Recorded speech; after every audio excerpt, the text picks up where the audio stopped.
அந்த பஸ்ஸு.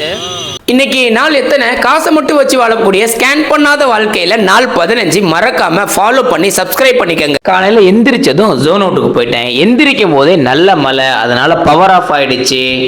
வேலையா ஃப்ரிட்ஜை திறந்து பார்த்தேன். நேத்து வச்சு பால்கோவா இருந்தது, அதை எடுத்து ஒரு வெட்டிட்டு உள்ள இறங்கும் போது அமிர்தமா இருந்துச்சு. சமைக்கிறப்ப நியூ ட்ரிக் அன்லாக் பண்ணிருக்கோம் பாத்தீங்களா எப்படி இருக்குன்னு. இதுதான் பேச்சுலர்ஸ் ரூம்ல இந்த மாதிரி நிறைய புது புது இன்ஜினியரிங்கா கண்டுபிடிப்போம். சாப்பிட்டுட்டு நம்ம வாய்ப்புண்ணுக்கு மருந்த போட்டுட்டு வெள்ளரி பழத்தை சாப்பிட்டுட்டு ஆபீஸ்க்கு கிளம்புனேன். பாதி தூரம் போயிட்டேன், ஆனா மழை வந்துருச்சு. திருப்பி வந்தேன்னா ஃபுல்லா நனைஞ்சிட்டேன். இங்கேயே லாகின் பண்ணி வேலை எல்லாத்தையும் முடிச்சுட்டு சாயங்காலமா நண்பன் கூட வெளியே போனேன். பெட்ரோலை போட்டு எலக்ட்ரானிக் சிட்டில ஒரு ரவுண்டிங்க போட்டுட்டு வர்ற வழியில கேக்கு எல்லாத்தையும் வாங்கிட்டு கடை வாங்கினேன். அதை திருப்பி கொடுக்கணும்ல, முட்டையை வாங்கிட்டு வீட்டுக்கு வந்துட்டு திருப்பி வர்ற வழியில தர்பூசணி பழம் அதுதான் வாங்கணும்னு நினைச்சுக்கிட்டே இருந்தேன். அதே கண்ணு முன்னாடி இருந்தது, அதை வாங்கினேன்.